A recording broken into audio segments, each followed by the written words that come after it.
Salut à tous et j'espère que vous allez tous bien.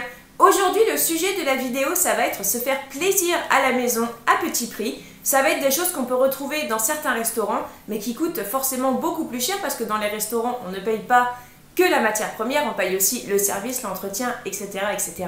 Donc ça va être des choses qui vont revenir vraiment pas très cher et qui font super plaisir à la maison quand on n'a pas les moyens de se payer un restaurant. Alors attention, je ne parle pas de restaurant 4 étoiles au guide Michelin, non, non, on est plus sur du fast-food ou du petit restaurant de quartier, mais c'est pas grave, on va quand même se faire super plaisir.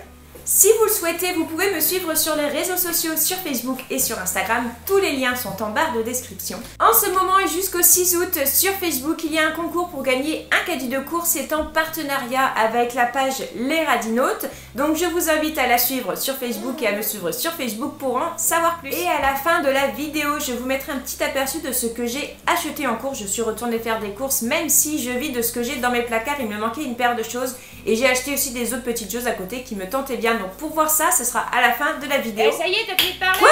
Eh, tu te calmes, hein? Je vais faire des croque McDo pour ce midi avec des frites au cheddar. Ça va super plaire à Thibaut. Ah ben, je l'ai dit doucement, hein, mais il l'a entendu. Donc alors, pour faire les croque McDo, il va falloir du jambon ou du jambon d'Inde si vous ne mangez pas de porc, enfin, vous mettez ce que vous voulez dedans. Du fromage fondu, alors celui-là il est au cheddar donc il va être un petit peu plus orange, mais celui-là vient de chez Aldi par exemple, il est très bien. Chez Aldi ils en font à l'emmental donc il est plus blanc et là vous aurez vraiment un croque McDo qui va ressembler comme si vous alliez le chercher directement en restaurant. Et ensuite des pains à burger, donc moi j'ai pris ceux-là, il y a des graines de sésame dessus mais c'est vraiment pas grave.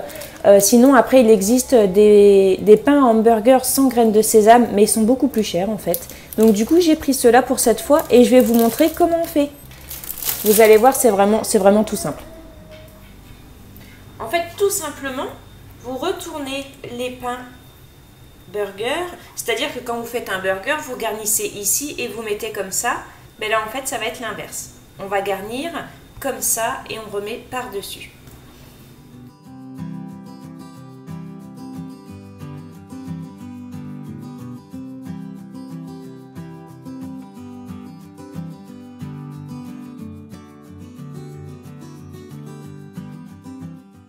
Et voilà, ensuite, je mets par-dessus, tac, tac, tac, et j'écrase avec mes mains. On peut faire au rouleau à pâtisserie aussi, si on veut, hop. Et ensuite, pour faire cuire, soit au toaster, si vous en avez un sans relief. Moi, mon toaster, il a un relief, donc bah, c'est pas grave, ça fera des petits stries. Sinon, vous pouvez faire aussi ça à la poêle.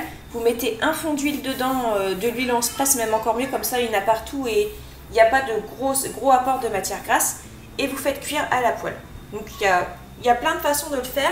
Si vous le faites à la poêle, écrasez-les bien avec le rouleau à pâtisserie.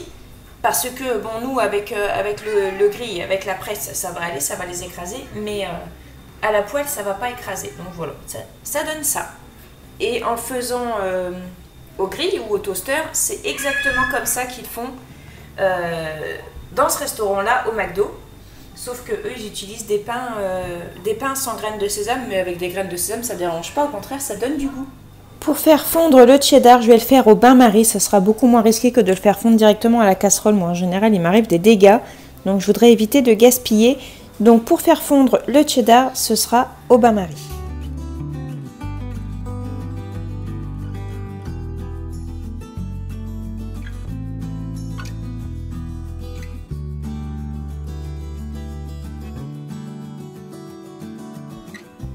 J'ai délayé la levure dans le lait un petit peu tiède avec la cuillère à soupe de sucre et je vais laisser reposer pendant une petite dizaine de minutes et pendant ce temps-là je vais préparer mes autres ingrédients. Dans la recette il faut 40 g de beurre mou, vu qu'il fait chaud il va ramollir rapidement donc je vais le laisser là en attendant. Dans la farine, donc le lait avec la levure et un petit peu de sucre dans la farine et là je vais mettre à battre, donc je le fais dans mon batteur avec le crochet. Mais vous pouvez très bien le faire à la main, ce sera juste un petit peu plus long. Voilà, ça a tourné pendant 1 minute à peu près. Maintenant, je vais ajouter la demi-cuillère à café de sel et je vais ajouter le beurre. J'ai mis le beurre et le sel et c'est reparti.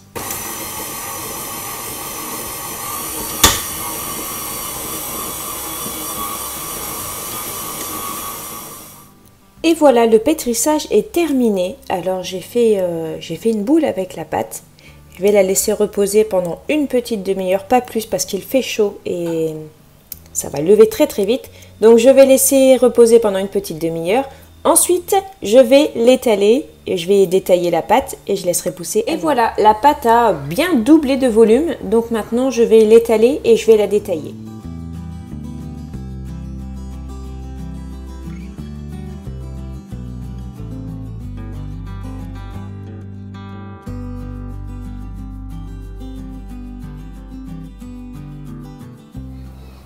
Avec la pâte qu'il me reste, j'ai reformé une boule, mais là je vais la laisser se détendre pendant 5-10 minutes parce que sinon je vais avoir du mal à l'étaler. En fait, elle va être trop élastique, elle va revenir sur elle-même et quand je vais les détailler, ça va être encore pire, donc là je la laisse reposer.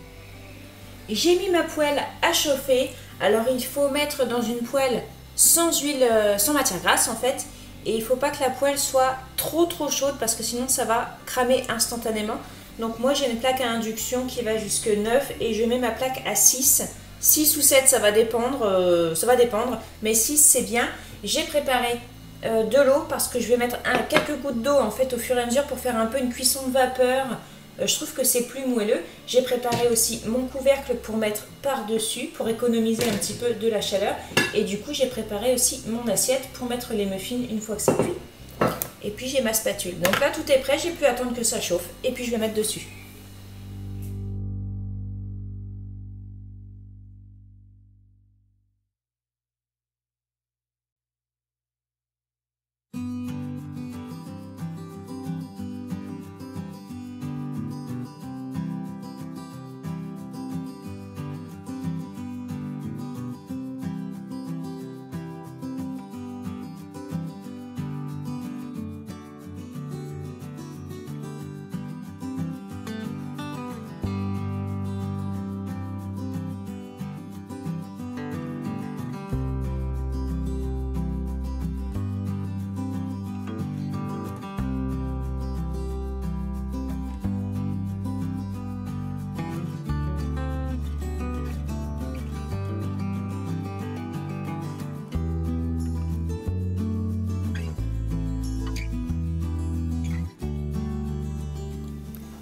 Pour la troisième idée, je vais faire une salade composée à partir de salade verte.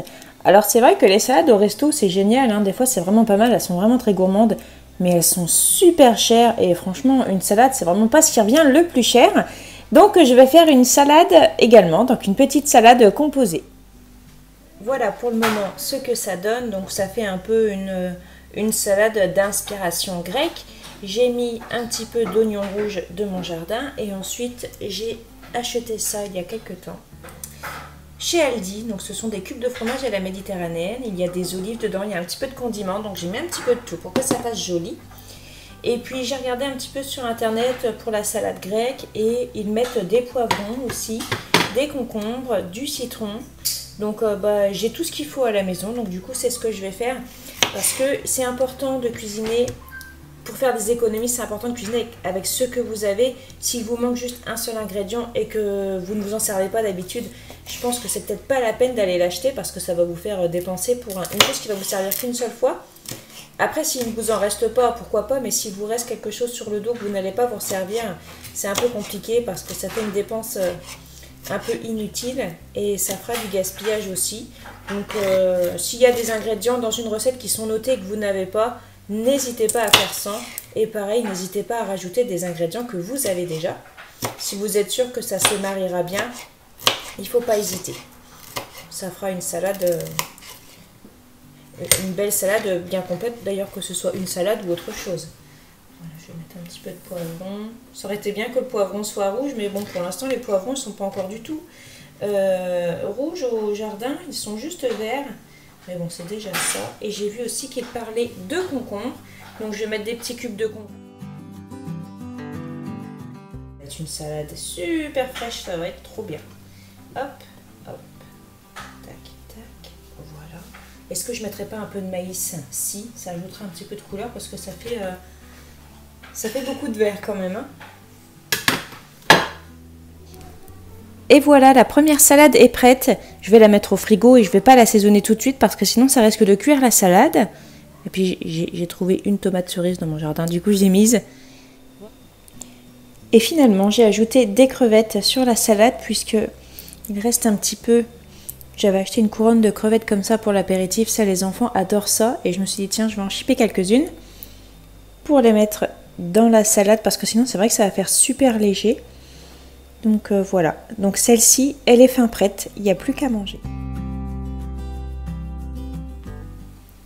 Pour la deuxième salade, j'ai ajouté, donc on a les tomates confites qui sont ici, les tomates séchées plutôt. J'ai ajouté du concombre, un petit peu de maïs, un petit peu d'échalote, des lardons que j'ai fait revenir. C'est vrai que là, quand je regarde à travers l'écran, on a l'impression qu'ils sont crus, mais non, ils sont bien cuits. Et j'ai ajouté aussi des petits morceaux de fromage comme ça. Donc ça vient de chez Aldi. Hop. C'est bien pratique pour mettre dans des salades. Voilà. Et ensuite je vais faire des toasts de chèvre chaud avec ce chèvre là. Et ça va faire une salade qui va être exceptionnelle.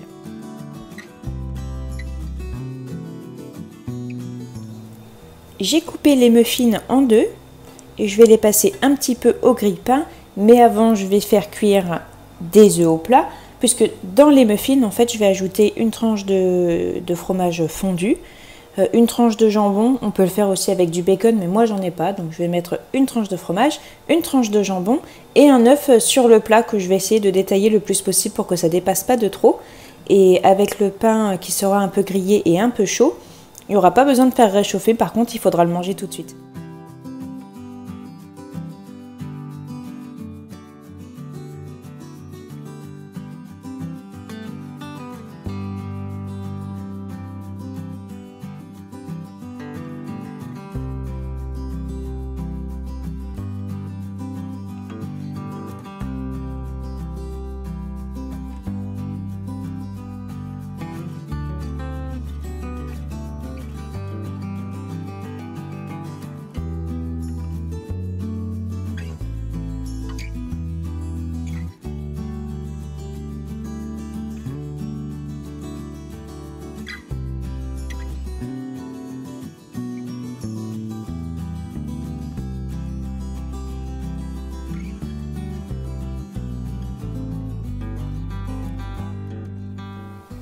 Et voilà pour le retour de course. Donc j'ai pris ce que j'avais besoin pour compléter avec ce que j'ai déjà. Et puis j'ai pris des petites choses aussi qui n'étaient pas sur ma liste mais qui me faisaient bien envie ou qu'on pourrait avoir besoin de toute façon. Par exemple les merguez et les chipots. Se faire un barbecue de ce temps-là, c'est super bien. Ça nous apporte un petit plaisir. Donc je portionne et puis je mettrai au congélateur. Comme ça on sortira quand on en a besoin. J'ai pris une couronne de crevettes, ça c'est pareil, mais les enfants ils adorent ça, j'aime bien aussi. Pour faire les apéros quand on est dehors tous ensemble, c'est quand même super chouette, ça apporte vraiment quelque chose. Qu'est-ce que j'ai pris aussi qui n'était pas forcément... Ben voilà, par exemple des cornets pâtissiers et puis des cornets comme ça pour mettre des boules de glace dedans, mais c'est quand même toujours beaucoup moins cher que d'acheter des glaces toutes faites. Donc j'ai plein de glace qui viennent de chez Noz, des bacs de glace qui viennent de chez Noz au congèle. Et les cornets que j'ai achetés chez Noz avec le chocolat autour et les éclats de noisettes, Valentin il aime pas ça du tout. Du coup en fait il mange pas de glace. Du coup j'ai repris des cornets comme ça et comme ça il pourra choisir et puis ben, nous on en mangera aussi. J'ai enfin trouvé la farine de seigle. Ça fait depuis le confinement en fait que je cherche de la farine de seigle pour refaire mon levain. Et ça y est, j'en ai enfin trouvé, je me suis jetée dessus. Je vais pouvoir refaire mon levain. J'ai pris des fruits, donc j'ai pris des pêches. J'ai pris 4 concombres puisque, bon, hélas, je n'aurai pas de concombres au jardin encore cette année. Je suis deg, les oiseaux m'ont mangé mes 2 pieds qui étaient beaux. J'ai pris des citrons pour refaire cake au citron, ça me manque.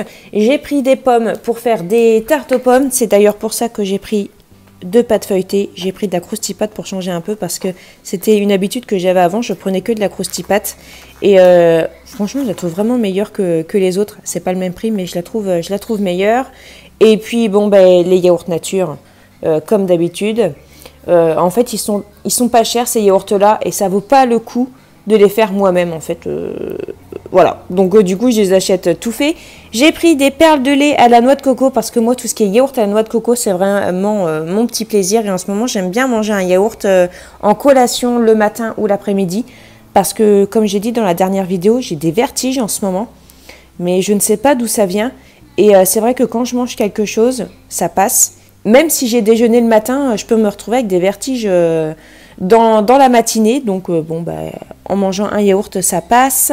J'ai pris des pains hamburgers comme ça, des petits. Ce sera pour faire des croque McDo, puisqu'on m'a demandé comment je faisais.